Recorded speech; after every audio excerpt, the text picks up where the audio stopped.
እልልልልልልልልል ሊናዬ እንኳን ደስ ያለሽ። በጣም ነው ደስ ያለን። ያንቺ ደስታ በጣም ነው እኛን ራሱ ደስ ያለን ማለት ነው።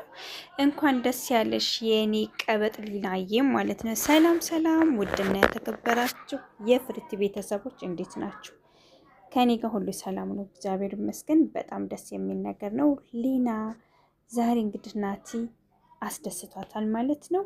ስለ ሁሉ ነገር እግዚአብሔር ይመስገን በጣም ደስ ይላል። ከዛ ሁሉ ለቅሶ ከዛ ሁሉ እሮሮ ወታ አሁን ላይ እንደዚህ እየሳቀች ዓይንሽን ጨፍኒ ሰርፕራይዝ አለኝ ብሎ በትህትና እሷም እሺ ናትዬ ሰርፕራይዝማ ካደረክ ችግር የለውም ዓይኔን እጨፍናለሁ ማለት እሷም ዓይኗን ጨፈነች። ሰርፕራይዙንም እሱ ከኪሱ አወጣና ሊናዬ ቆይቻለሁ ይሄንን ነገር ካዘጋጀሁት ግን ጊዜውን ይጠብቅ ብዬ በማለት እሷም ደስ አለው። ሰጣት ስጦታን። በቃ ደስታዋን እንዴት ብላ መግለጽ አቃታት። በጣም ነው ደስ ያላት። ምክንያቱም ያን ሁሉ ነገር ወደኋላ ትቼ አሁን ላይ አዲስ ምዕራፍ ጀመርኩኝ በማለት በጣም ነው ደስ ያላት። እንኳን እሷ ባለቤቷ እኛ ራሱ በጣም ደስ ብሎናል። ደስታሽ ደስታችን ነው ሊናዬ፣ የኔ ፍልቅልቅ፣ የኔ ፋንድሻ ማለት ነው። አብራችሁ የምታረጁ የምትወልዱ ያድርጋችሁ እያልኛም ደግሞ እንደዚሁ ፍቅራችንን እንገልጣለን ማለት ነው። በጣም አሪፍ ነው፣ ደስ ይላል። እናንተን እንዳየን ደግሞ እንደዚህ ተጣምራችሁ እናንተን እንዳየን ደግሞ ያው ኪያ ከጠፋበት መጥቶ ከሚወዳትና ከሚያፈቅራት ባለቤቱ በቃ ሳይንሸዋከክ መጥቶ አብረው የሚሆኑበት ቀን የሚስቁበት ቀን የናፈቀኝ ማለት ነው። እንግዲህ ቤቲ በጣም ትናደዳለች፣ ትቃጠላለች። ወታም ስትመጣ ስትገባም ስትወጣም በጣም እየተናደደች እና እየተበሳጨች ነው ያለችው። አንደኛ አማን ቤት ነው ያለው። አማን ደግሞ ቤት በተቀመጠበት ሰዓት እሱም ራሱ ምንም አይነት ጥፋት የለበትም። ዝም ብሎ ነው የተቀመጠው። በቃ ዝም ብሎ የተቀመጠ። እግርህን ለምን ጠረጴዛ ላይ አደረክ ነው በቃ ጸቡ። እሺ ይሄ ከሆነ እንትን የሚልሽ እኔ እግሬን ወደታች አወርዳለሁ። ይሄው አወረድኩልሽ። ወደ ኪችን ልሄድ ነው። ኪችን የምትመጭ ከሆነ እኔ እዚሁ ልሁን በማለት አማንም ይሄንን ነገር ተናገራት። እሷም ዝም አለችው፣ መልስም አልሰጠችው። እሱም ትቷት ሄደ። እንግዲህ እዚህ ላይ ኪያ በጣም ጠርጣሪና አፈንፋይ ናት። ሁላችሁም ታውቃላችሁ። ጽናት ለኪያ ምግብ እያዘጋጀችለት ቋጥራ አስቀምጣ ነበር። ስለዚህ ስትመጣ ምንድን ነው በማለት እሷም አይ አንቺ እኮ ስትመጪ ምሳ አብረን እንበላለን ብዬ ነው እንደ ድሮ በማለት ሸወደቻት። መርማሪውም ቤታቸው መጣ። እንግዲህ መርማሪው ቤታቸው በመጣ ሰዓት ሁሉንም ሲጠይቅ ነበር። እሺ ወይዘሮ ጽናት የምትወስዱ መድኃኒት አለሽ፣ ስለዚህ መድኃኒትሽን አንጩና ማየት ፈልጋለሁ በማለት እሺ ብላ ወደ ኪችን ሄደ። ይቅርታ እሺ በማለት ወደ ኪችን ሄዳ ያንን መድኃኒት አምጥታ ለመርማሪው ሰጠችው። መርማሪውም እሺ ብሎ እሱን አየና መዘገበ። እንግዲህ የምታውቁት ነገር ካለ ንገሩኝ። አቶ በላይ ሊገላቸው ይችላል፣ ከኪራ ሌላ ይገላቸዋል ብላችሁ የምታስቡ ሰዎች እነማን ናቸው ስትል ኪያ ጋርዱ ሊሆን ይችላል አለች። ጽናት ደግሞ ቤቲ ትሆናለች፣ ሌላ ማን ይሆናል በማለት ይህንን ነገር ተናገረች። እንግዲህ እግዚአብሔር ያሳያችሁ እዚህ ጋር በጣም እንዴት እንደደነገጥኩኝ። መርማሪውና ኪራ ተገናኝተው ነበር። ኪራ በራፉን ከፍቶ ወደ ቤት በሚገባበት ሰዓት ጆን ደግሞ መርምሮ ወደ ውጭ በሚወጣበት ሰዓት ተገጣጠሙ። ግን ቶሎ ብሎ ኪራ ሳያየው የሆነ ክላስ ገባና ቁጭ አለ።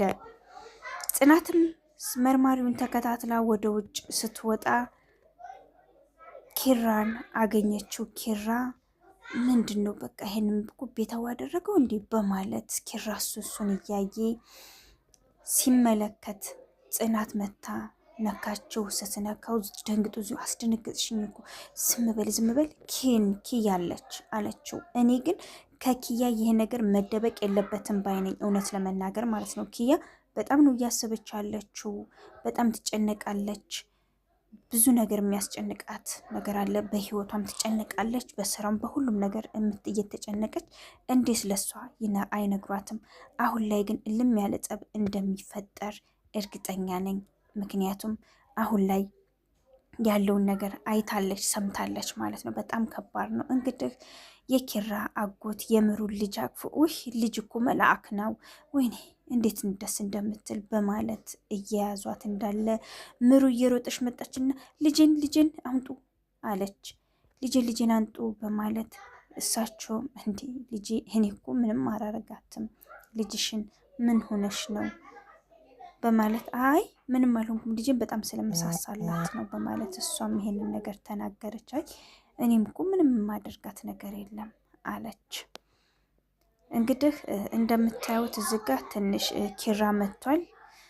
ኪራ ጋር ሶስቱም ሆነው እየተወያዩ እንዳለ ኪያ ደግሞ ይሄንን ድምፅ ስትሰማ የያዘችውን ብርጭቆ ጣለችው። ጥላው እሷ ተሰወረች። እነሱ ማን ነው እያሉ ይፈልጋሉ። በጣም የሚገርም ነገር ነው። አማንን ሄኖክ ሽጉጥ ደቀነበት፣ ሊገለውም ይሞክራል። በነገራችን ላይ አማን እኔ እስካሁን ድረስ እንዳየሁበት እሷ ቤት ገብቶ ምንም ያደረገው ነገር የለም። አርፎ ዝም ብሎ ቁጭ ከማለት ሌላ ምንም ያደረገው ነገር የለም። ምንም ማለት ነው። ግን ሄኖክ ቅናት ስላለበት እሱን ለመግደል ይነሳሳል። ለምን እንደሆነ ብቻ እኔ ራሱ ግራ ገብቶኛል። ሄኖክ ረጋ ብለህ አስብ። እንደዚህ የሆነ ይሁን ምን ልበላችሁ፣ ፍጥን አትበል። ፍጥን ማለት አንተን ራሱ ገደል ስለሆነ የሚከትህ ማለት ነው። እና እንደዚህ ችኩል ባትል ሀሪፍ ነው ብዬ አስባለሁኝ ማለት ነው። እንግዲህ ኪያ ቤቲና ሄኖክ ተያይዘው ሲሄዱ አየቻቸው። በጣም ተናደደች። ራሷን መቆጣጠር አቃታት። ዛሬ ደግሞ ወደ ስራም አልገባችም። ምክንያቱም በጣም ነው የተናደደችው። እንግዲህ ጠበቃ ዮሴፍ እንደዚህ ሆነሽ ምን ሆነሽ ነው እዚህ ጋር የተቀመጥሽው በማለት ይጠይቃታል። እንዲህ ኧረ እየመሸብክ ነው ሂድ ትለዋለች። ውይ ልሂድ? አዎ ልሂድ፣ ደግሞ ሚስትህ እንዳትቆጣ በማለት ኪያ ይሄንን ነገር ትነግሯለች። እሱም አይ ምን ነው እንደዚህ የምትቆጣማ ሚስት በኖረችኝ በማለት እሱም እንዴ ትዳር የለህም እንዴ ስትለው አዎ የለኝም፣ እሷ ግን አታውቅም፣ እኔ ግን በጣም መወዳትና ማፈቅራት ልጅ አለሽ እንዴ ለምን ታዲያ ፍቅርህን አትገልጽላትም አላቸው። አይ ልንገራት? አዎ ንገራት በማለት እሺ እንደውም አንቺን ነው አለና ደግነቱ በህልሙ መሆኑ ጥሩ ነው። በጥፊጫ ስታረገው ነቃ።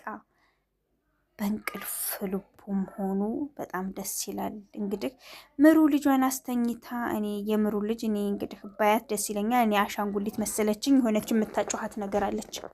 አሻንጉሊት ናት እንጂ ህፃን ልጅ አይደለችም። እና እንግዲህ እዚህ ጋር ናሆሜና ወዱ ባለቤቱ ምሩ ጋር እያወሩ ነው። ግን ሂጅ እኮ ለመርማሪው ያለውን ነገር ነገርኩ በማለት ተቃውሞ አደረባት። እንዴት ስኔ ሳተማክር እንዴት ብቻ ነው ይሄንን ነገር ታደርጋለህ? ፂ ብትሰማ ይሄንን ነገር በጣም ነው የሚከብዳት። እንዴት ሂደህ ትናገራለህ? ለምን ዝም አትልም? የሆነ ነገር ስታደርግ ለምን እኛ አታማክረኝም? ትለዋለች።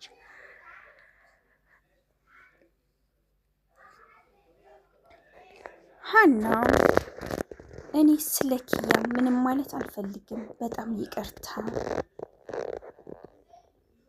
እያለቻት ትገኛለች ለኤደን። ኤደን ደግሞ ካሁን በኋላ ኪያን ለጠበቃ ዮሴፍ ነው እንትን የምንላት እንጂ የምናጣምራት ብቻዋን መሆን የለባትም በማለት እሷ ይሄንን ነገር ትላለች።